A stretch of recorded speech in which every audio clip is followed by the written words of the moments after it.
Hi friends, I'm here with another beta subclass. This time, this one's from 1985 game's Obojima Tales of the Long Grass. Now, this supplement is based off of Studio Ghibli films and Legend of Zelda games, and I gotta tell you, some of the beta stuff they have out, it looks incredibly fun. After we're done beta testing Ryoko's, this is for sure the next one I'm gonna do. Now, their new potion making mechanic is cool.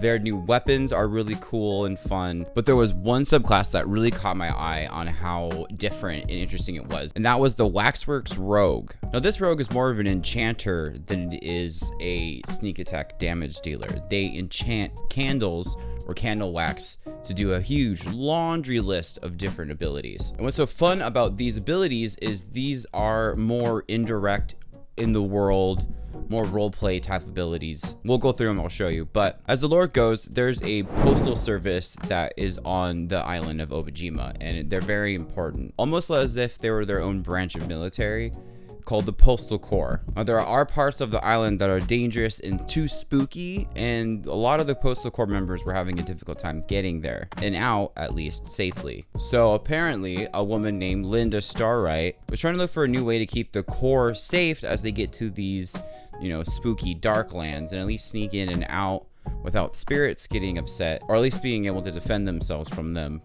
and get out safely. So she met with a witch that lived in a hut made of complete candle wax. That witch apparently taught Linda how to enchant candle and candle wax through an art that is usually only known by spirits of the island. Linda apparently brought back this trade and created an all new division inside the Postal Corps called the Waxworks Rogues Division. And then they were the ones that volunteered for more dangerous situations because they were the ones best equipped for it. Years later, they evolved and moved away from the Corps. Now they're their own division and organization on the island. They're a lot rarer to find now, but if you were needing to deal with supernatural events and needing to transport cargo through spooky ghostlands, you would be able to hire these guys with you. So let's go over the steps. At level 3, all Waxworks rogues are able to use a cantrip called Dancing Flames, except for when they cast it, instead of spiritual globules of light, they are spectral candles. Pretty fun, not super great. But our next one is basically the entire class. And I still wouldn't say that this class is front-loaded. Just, you get to taste a lot of what this class has to offer right in the beginning, and then you're able to just keep growing with it. With wax enchantments, you're able to pick 3 from this huge list of different enchantments that you can then cast into a candle of yours. You get to know more enchantments than those 3 every time you hit a 5th level, so your 5th, your 10th, your 15th, you get to learn 2 more. Now there's tons of things that these can do. If they need to make a saving throw, you have to choose whether you're going to do intelligence or charisma when you pick this, and then your saving throws will be based off those scores. Instead of spell slots, you get what's called wick points, and you always have as many wick points as you have rogue levels, and then you expend these out as you enact that enchantment. Okay, let's go over the enchantments. There's a ton of them. The first one up is called the Delicacy Candle, and this candle tastes like lavender melon-ish. With the bonus action, a creature can consume this candle and heal a d6, and once you make one, it's sustainable for 24 hours, and it only costs 1 wick point. Now, a lot of these enchantments also level up, and it's a part of your 13th level ability. So at 13th level, this is now a D12 instead of a D6. And you're able to make 4 of them out of a time instead of the regular 2 that you was before. The Thinning Veil Candle emits a eerie light that shows if there are spirits in the room.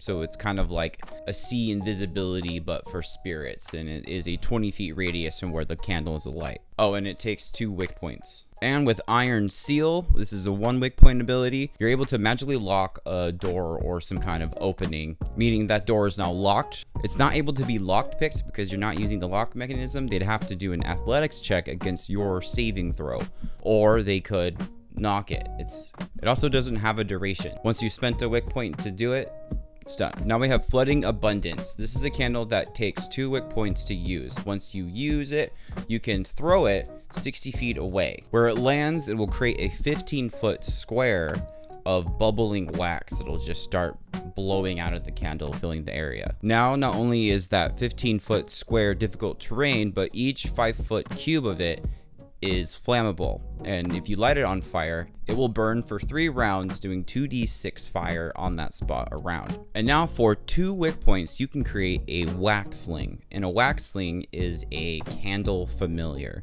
It takes the statistics of a rat, but follows all of the Find Familiar rules. Almost.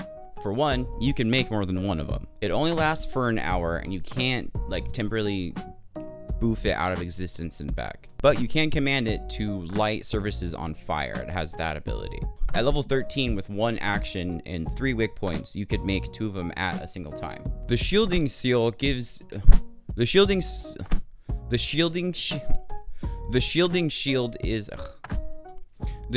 seal is a wax seal that you put on your allies, and for every wick point you spend, gives them 5 temporary hit points. It does cap you at 15. You can only have 1 at a time until you're level 13.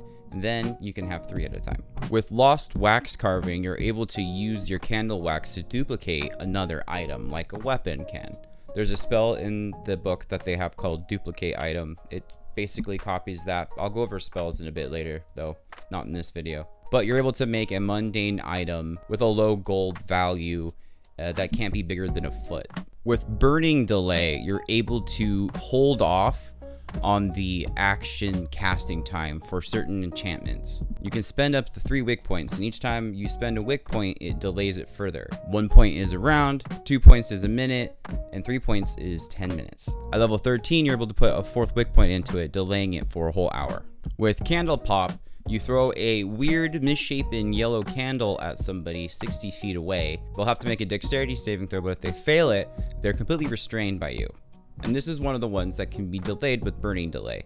At 13th level, it also restrains anyone 5 feet around them. With Bocce Blue Wax, you're able to create a wax that is a solvent type glue. You can pour this wax onto objects, temporarily binding them together, and to pull them apart, they would have to do a kind of strength check against your saving throws. Now that glue will last 24 hours until it's broken, and it only takes 1 wick point.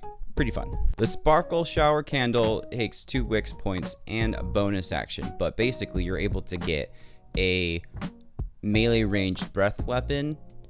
You hold it to your mouth and blow the sparks at somebody. No save. If they're 5 feet away from you, you now have advantage on the next weapon attack against them, and they cannot take opportunity attacks from you. The Wick Whip is really cool. You use a candle that you flick out the wick that becomes a 15 long foot finesse reach weapon.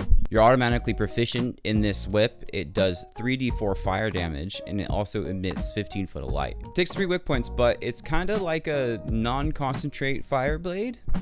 I really dig it. It'll use your dex modifier too, so it's not your lower intelligence or charisma, whatever you picked. Specifically says it has the finesse property, meaning that you're free to sneak attack with it. 15 foot long reach. Yeah, this kicks total ass. The Blooming Light Candle is a green candle. It emits a 10-foot light radius. All creatures in that light are completely hidden from divination magic. It lasts for an hour, but it completely shields you from any kind of scrying or thought invading spell for just 1 wick point. Really solid. The Fat Fish Candle is another candle that you can use your delayed wick on.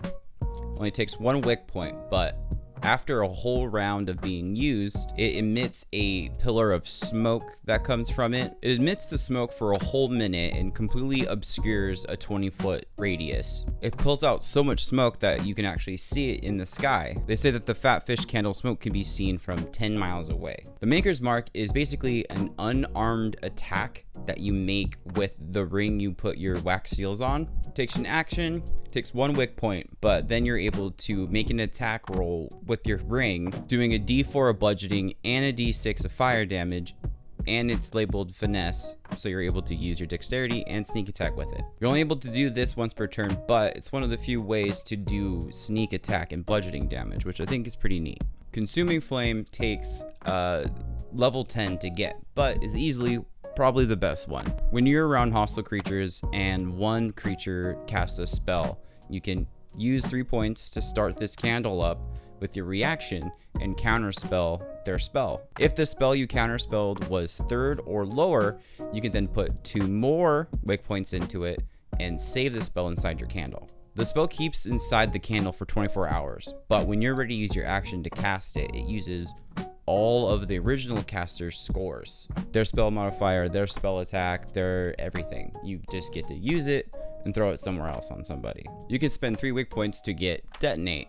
Detonate is a black candle that when you throw at somebody, they'll have to make a dexterity saving throw or take a significant-ish amount of damage. If they fail their save, they'll take 2d6 fire and 2d8 thunder, half as much if they made it, and you can pump in more wig points to increase the d6s. A lot of cool options, but we're nowhere near done. At 9th level, we get Burn Cycle. Once a turn, when we get a sneak attack off, we're able to spend wig points into basically a Candle Wax Rogue Smite. You can do a d6 extra fire damage on top of every sneak attack for every wig point that you put in. It does cap it though at 4d6. 13th level, they just call it Advanced Enhancements. That's when a lot of our candles actually leveled up to become a little better. And our last ability, Spirit Flame, comes at 17, and this is a secret special candle that you keep for yourself. Once per long rest, you can activate this candle, giving yourself a minute of buffs. And one of those buffs is that all of the candle enhancements that you do will cost one wix point. Will cost one wix point lower. A lot of W's. Will cost 1 wix point. Okay. You'll also have immunity to fire damage, and all spirits have disadvantage to attack you. If you fall prone though, you'll have to make a DC 15 dexterity save to make sure that you don't knock your candle over. This is a super fun rogue class. I don't have much notes. I need to do more play testing. I just wanted to bring it to everybody. I got so excited when I read it. Like 2 days later, I'm here recording it. When I started reading Obojima's playtest material, I was so sure that I was gonna make College of Masks bar, but now I don't think you're gonna be able to stop me from putting on a Party City witch hat and lighting a few candles. Problem is, I don't think my speech impediments let me say wix points over and over again. I'm already losing my damn mind. I think the next video I'm gonna do though has to be the spells that they put out, because a lot of them are really different and got brought up during this, so I gotta pull them out and let you guys know how dope they are and how much they actually work together really well. Let me know in the comments what module is coming out that you're super excited about. I'd love to cover some more stuff like that. I'd love to thank all my sponsors, but especially those guys right there. Anyone in the adventure category or higher gets put in the ending credits, and they also get put in a raffle that pulls every Sunday. This Sunday we're still doing our Lightning Bolt t-shirt raffle, but I'm crazy excited about my new clothes that I've made. Super long story. I bought some athletic shorts on Instagram and then found out where I could make them myself, and now I've just spent like 3 straight weeks making patterns and trying to find out the ones I like, and they're live on the store now. I'm not pushing them out super aggressively until I get my photos with models done with them. Really busy. I've been having an identity crisis. I tell everybody that I dress like an 80s wrestler that wishes he was a detective in Britain in the 1920s. If I could find a way to have suspenders, trench coat, zebra tight pants, and like pit vipers, yeah, because they've had pit vipers back then. I'm sure they did. Anyway, bye, love you.